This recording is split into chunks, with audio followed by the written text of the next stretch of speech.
खंडहर में तब्दील हो चुका गाजा इजरायली फौज की कब्रगाह बनकर सामने आया है। गाजा के भीतर और गाजा के बाहर हमास की काली यादें इजरायली सैनिकों को हर पल डरा रही हैं।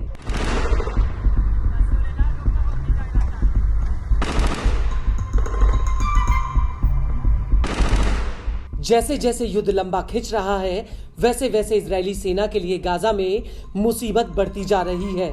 एक तरफ तो आईडीएफ पहले ही सैनिकों की किल्लत से जूझ रही है, वहीं दूसरी तरफ जो सैनिक गाजा से वापस लौटे हैं, अब वो दोबारा गाजा में लड़ने के लिए जाना नहीं चाहते।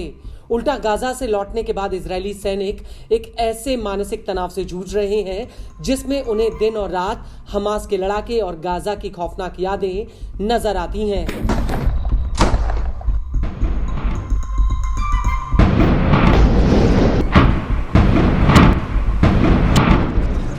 हमास का खौफ इजरायली सैनिकों को तिल तिल कर मरने के लिए मजबूर कर रहा है और यही वजह है कि एक के बाद एक इजरायली सैनिक मौत को गले लगा रहे हैं।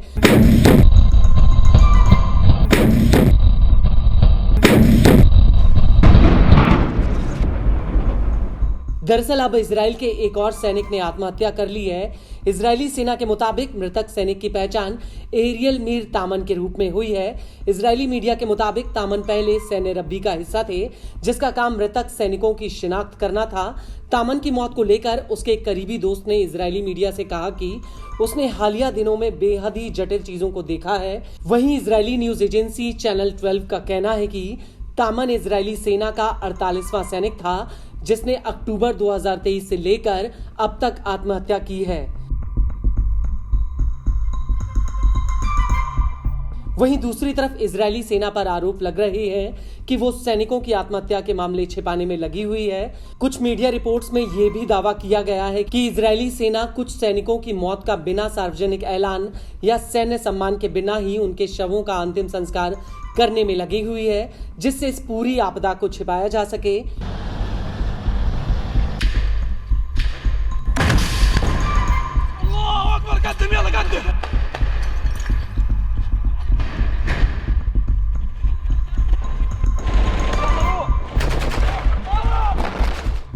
वहीं दूसरी तरफ इजरायली सेना में बढ़ रहे मानसिक समस्याओं के मामलों को लेकर इजरायल के रक्षा मंत्रालय ने एक बेहद ही चौंकाने वाला डेटा जारी किया है।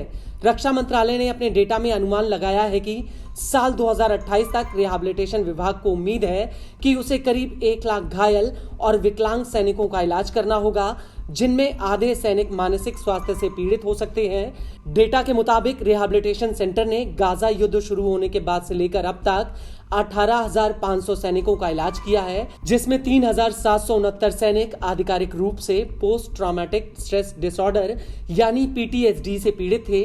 अधिकारियों की चेतावनी है कि गाजा में युद्ध खत्म होने के बाद भी इजरायली सैनिकों में मनोवैज्ञानिक समस्या के मामले बढ़ते रहेंगे।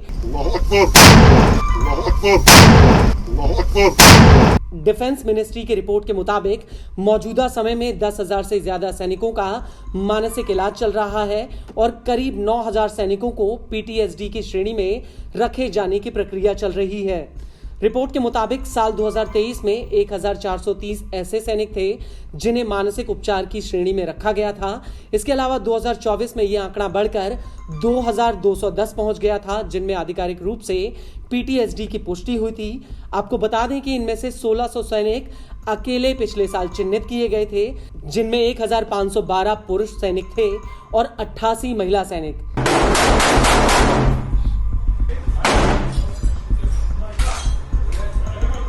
और यही वजह है कि अब इजरायली सेना के लिए गाजा एक भयानक सपना बनता जा रहा है, जो युद्ध के बाद भी इजरायली सैनिकों को डराता रहेगा। खुद इजरायली मीडिया ने इस बात को कबूल किया है कि इजरायली सेना में गाजा युद्ध की वजह से मानसिक दिक्कतें बढ़ती जा रही हैं।